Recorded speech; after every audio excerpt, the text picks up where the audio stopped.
হঠাৎ আপনার শহরের আকাশটা সূর্যের চেয়েও বেশি উজ্জ্বল হয়ে উঠল।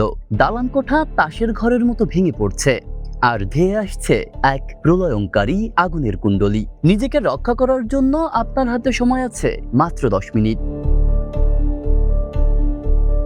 আকাশ থেকে তেজস্ক্রিয় ধূলিকণা ঝরে পড়ার আগেই নিজেকে রক্ষা করতে হবে। হ্যাঁ, আপনি ঠিকই ধরেছেন, আমি পারমাণবিক হামলার কথা বলছি। পরাশক্তিগুলোর শক্তি প্রদর্শনীর এই লড়াইয়ে পৃথিবীর কোনো প্রান্তই আর সুরক্ষিত নেই। তাই তৃতীয় বিশ্বযুদ্ধের এই বাস্তব ঝুঁকির মুখে দাঁড়িয়ে আপনাকে জানতে হবে কিছু লাইফ সেভিং কৌশল, যা আপনাকে নিশ্চিত মৃত্যুর থেকেও রক্ষা করতে পারে।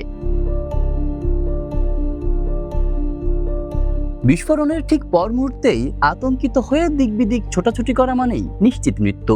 মনে রাখবেন, তেজস্ক্রিয় কণা বা ফলআউট শুরু হওয়ার পর থেকে আপনি 10 থেকে 15 মিনিট সময় পাবেন।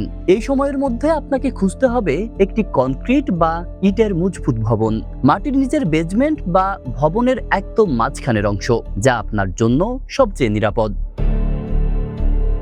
কোনোভাবেই জানালা বা বাইরের দেয়ালের কাছে থাকা যাবে না। মনে রাখবেন হিরোশিমার ইজো নোমুরার কথা, যিনি বিস্ফোরণস্থল থেকে মাত্র 170 মিটার দূরে থেকেও একটি ভবনের বেসমেন্টে থাকার কারণে 84 বছর বয়স পর্যন্ত বেঁচে ছিলেন। যদি হামলার সময় আপনি রাস্তায় থাকেন, তবে ভুলেও আগুনের গোলার দিকে তাকাবেন না। মুহূর্তেই আপনার চোখের কর্নিয়া পুড়ে ছাই হয়ে যেতে পারে। সাথে সাথে মাটিতে উপুড় হয়ে শুয়ে পড়ুন, 2 হাত দিয়ে মাথা ঢেকে রাখুন। আর যদি গাড়িতে থাকেন, তবে কোনো সেতুর নিচে বা দুর্বল কাঠামোর পাশে থামাবেন না। জানালার কাঁচ তুলে দিয়ে সিটের নিচে গুটিসুটি মেরে শুয়ে পড়ুন। অন্তত 2টি বড় শকওয়েভ চলে না যাওয়া পর্যন্ত নড়াচড়া করবেন না। এরপর দ্রুত কোনো মজবুত ভবনে আশ্রয় খুঁজুন। তেজস্ক্রিয়তা এক অদৃশ্য ঘাতক। যদি আপনি এর সংস্পর্শে চলে আসেন, তবে নিরাপদ আশ্রয়ে পৌঁছেই প্রথম কাজ হলো পরনের সব পোশাক খুলে ফেলা।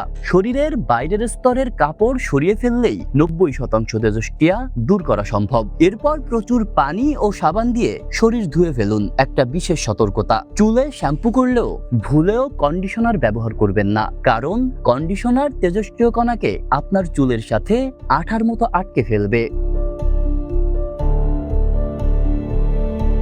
বিস্ফোরণের পর তেজস্ক্রিয়তার মাত্রা প্রথম 24 ঘন্টার মধ্যে সর্বোচ্চ থাকে। পরিস্থিতি ভেদে আপনাকে হয়তো ঘরের ভেতরে 1 মাস পর্যন্ত থাকতে হতে পারে। তাই আগেভাগেই একটি সার্ভাইভাল কিট গুছিয়ে রাখুন, যাতে থাকবে বোতলজাত পানি, শুকনো খাবার, একটি AM রেডিও এবং জরুরি ঔষধ। আক্রান্ত ব্যক্তির চিকিৎসায় হাইড্রোজেন পারঅক্সাইড বা সাইট্রিক অ্যাসিডের মতো কিছু কেমিক্যাল হাতের কাছে রাখা জীবনদায়ী হতে পারে। আমরা এমন এক সময়ে বাস করছি যেখানে স্বাভাবিক মৃত্যুর আশা করাই দায়। তবুও মানুষের সহজাত প্রবৃত্তি হলো টিকে থাকা। বিজ্ঞানের এই মরণাস্ত্রের সামনে আপনার সচেতনতাই হতে পারে আপনার শেষ রক্ষা। আশা করি এই কৌশলগুলো আপনাদের কখনোই বাস্তবে ব্যবহার করতে হবে না, কিন্তু প্রস্তুতিই হলো বেঁচে থাকার প্রথম ধাপ।